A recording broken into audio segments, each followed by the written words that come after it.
Levi Trumbull reporting in Frederick, Maryland. We are currently with Vladimir Tolskiy. We are standing in the hallway of Winchester Hall. As you guys might be familiarized with, last week I did a video on this gentleman right here and about the fact that he has been coming to the Winchester Hall County Council meetings, and he has been expressing particular grievances that he has with the county. We are not going to speak about those grievances. We're not going to put words in his mouth. We are going to let him tell the audience directly what his issues are with Frederick County. But the reason we're standing here today is because he actually just wrapped up a meeting with Frederick County Executive Jessica Fitzwater's Chief of Staff, that is Chelsea Kadish. So he just wrapped up a meeting with her in which I assume he talked about a hostess of topics. So where I want to begin with, and I know we'll probably talk a lot about different issues that concern you, but you have been coming to these county council meetings and you have been expressing grievances. I first want to talk to you about the issues in particular that you are upset with, issues that have caught your attention and that you want to bring out in a more public fashion. What concerns you about Frederick County, Maryland? Well, what concerns me about Frederick County, Maryland, particularly the number of programs that they maintain using taxpayers' money, and their talk about equity and inclusion, is that first part is, and I love to repeat this, is a lot of those programs that they supposedly help everybody using public money actually have an unofficial, like factual, usually it's unofficial, it's not de jure, it's de facto, barrier to entry from the bottom. So if, let's say, like, I don't have certain income, I can't, let's say, write a business plan using the money I don't have, and I can't take a loan, so I automatically can't exactly write a business plan. So that makes me ineligible for a lot of their business programs. Yeah. And it's not like there is a rule, it's that it's more of a subtlety. Let's say a homeless person walks into a country club, and maybe they meet the dress code, maybe they're wearing a suit, but there would probably be a lot of subtleties that will show them that they shouldn't be there. And I encounter such subtleties with a lot of the programs that are maintained using taxpayers' money in Frederick. Here's what I want to ask you. So we know that there's loan options in Frederick. There's all this equity and inclusion. Who will lend to disabled people? Yeah. Who will lend to disabled people? Disabled people are associated with people that can't be trusted with money. So I'm automatically classified, again, it's not de jure, so they're all clean when it comes to making laws that are all about equity and inclusion, but their microloan program would probably not apply to me, and I already know that because they're not going to lend money to disabled people. We're subhuman. So then here's my question then. When you confront them on these issues, what is it they say to you? How do they respond? What I heard is a little bit self-contradicting. We're not going to create a program that helps you because that would be discrimination, right? Particularly when I say about all the other disabled people with limited health who can't exactly work 9 to 5 and who can't raise above manual labor because that's the only thing that the society allows them to do.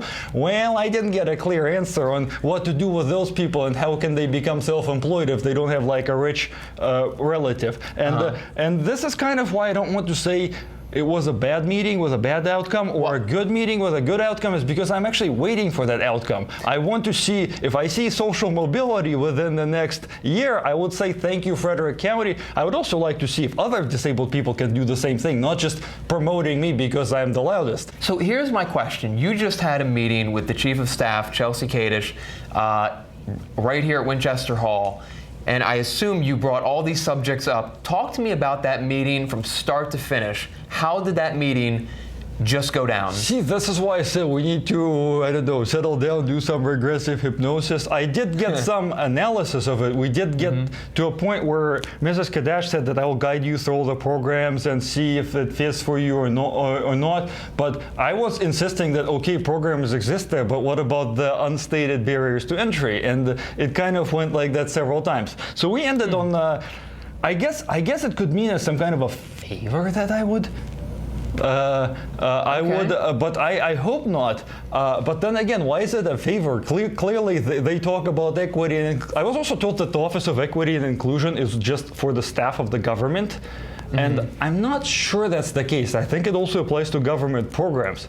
So, but it seems like I was kind of aiming at Office of Equity, my emails at Office of Equity and Inclusion, but talking about this with economic development would also be nice. One of the things that I know you do, and you've done this several times on several different dates, you've come to the county council and you've given a 3-minute public comment, public testimony to county council. Do you think that they're really hearing your voice when you speak to them, or are they just blowing you off?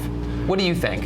Well, of course they're blowing me off, and this is precisely why I come. Because it's much easier to speak to a live person who is like doing eye contact and all the human interaction than to a concrete wall. This is precisely why I'm going to the public meetings, is because it scares the heck out of most people, including myself, to talk to a concrete wall, to talk to indifferent 12 angry men. And I do this because I'm working on overcoming that fear. Yes. And of course, as some of the people have noticed, my quality of my public comments kind of increased exponentially. At first I was very fearful, then I started to work on my posture, my appearance, and I practiced confidence. And one of the reasons that I wanted to give you this forum today specifically was that when you go in front of the county council, you are limited to a 3-minute time window. And as you know, what you can say within a 3-minute scope of time is quite limited. So I wanted to give you this forum today. But to close out, I just want to ask you the following. What is it the county government should be doing to accommodate themselves for individuals like yourselves? Where do we need to go from here? That's a complicated subject. It is. I'm a much better writer than a speaker, so I'll just say on camera. Firstly, of course, barriers to entry. Yeah. We create programs that are paid by everybody's money, Exactly. which help people who are not exactly poor.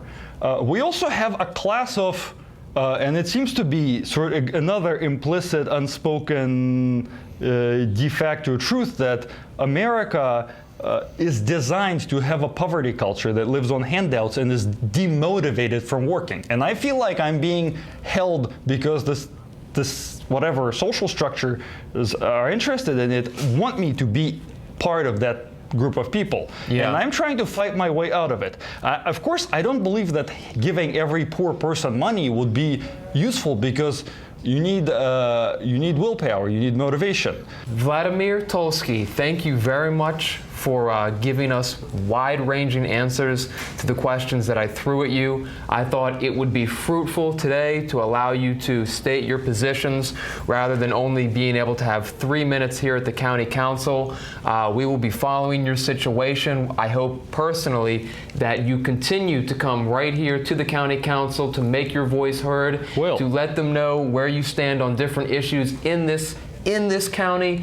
And if anybody treats you wrong, I'm just one phone call away. Levi Trumbull will be on the case, my man.